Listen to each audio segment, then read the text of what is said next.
Hey Marbs, this is Training Grounds Part 2.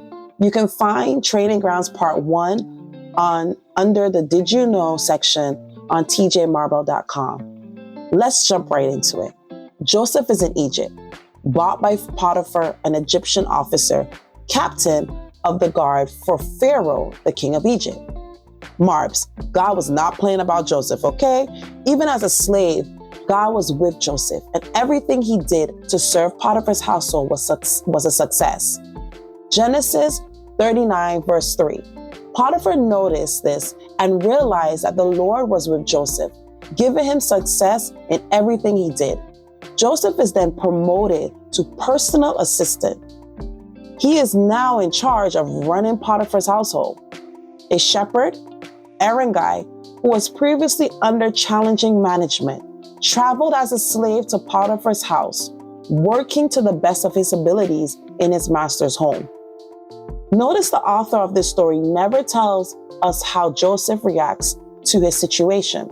So far, I have not seen a comment bubble with thoughts on how he will run away or refuse to work, or even how he felt about not having the opportunity to go home and see his father.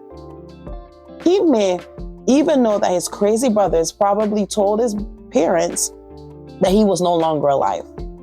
However, we see that God had not forgotten about Joseph. Verse 5. From the day Joseph was put in charge of his master's household and property, the Lord began to bless Potiphar's household for Joseph's sake. Okay, God, I see you. God did not stop these things from happening to Joseph. He just stayed with him throughout it all.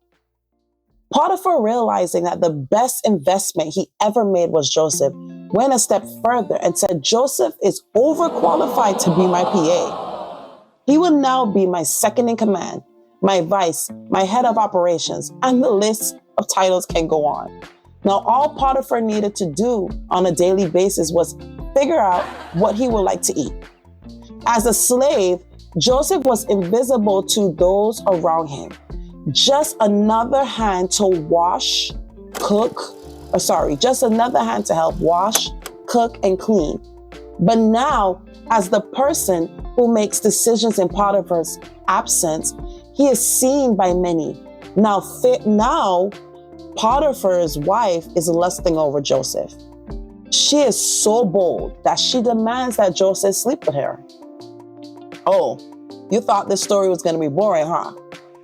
Joe not only refused, but was like, boss man put me in charge of everything in this house except you. You are his wife, and I can't do this wicked thing and sin against God. Verse 9. Very impressive, Joseph. Most guys around your age will probably act and suffer the consequences of their boyish actions. Remember, Joe got to be closer to 19 now. He was not allowed to continue his studies, and he was also in a foreign land. If anyone said Joseph could be depressed, it really wouldn't have been surprising. Mrs. Potiphar just didn't stop. She's she can't understand that no means no. Joseph did his best to avoid her. However, one day, Joseph and Mrs. Potiphar ended up alone in the house. Yeah, we know she probably planned this, guys. The Bible doesn't say that, but She attacks Joseph and tries to assault him forcibly, but he ran away from her before anything could happen. She realizes that she was still holding Joseph's cloak. I don't know what's up with Joseph and these coats and cloaks and stuff like that, but she was holding it, right? Filled with anger, maybe rejection, really, because who wouldn't want to be with the boss's wife? Potiphar's wife then falsely accused Joseph of assaulting her. Wow. She told the servants, he tried, but I screamed, and then that's why he ran. She kept the evidence, the cloak that is, until her husband returned and told the same story she told everyone in the house. Potiphar throws Joseph into the king's prison. Again, he throws Joseph into the king's prison. Now, truly studying this story, Joe can't catch a break. I mean, it seems like the best moment in his life was getting the coat from Jacob, his dad. You really wonder why the Bible doesn't show Joe desperately crying out to God for help or for God to save him. We can only speculate that Joe probably was right now at his breaking point when he went to jail for something he didn't do.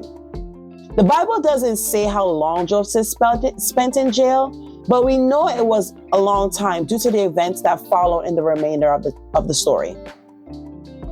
God does not go on vacation or even say, well, Joe, I think I need to switch you out with another player, Maybe Joe knew that this was the only way to fulfill his God-given dreams. Genesis chapter 39, verse 21, section A, which is like the first part of the verse, NLT. But the Lord was with Joseph in the prison and showed him his faithful love. And that's what the Bible says, not TJ. Until next time, take care.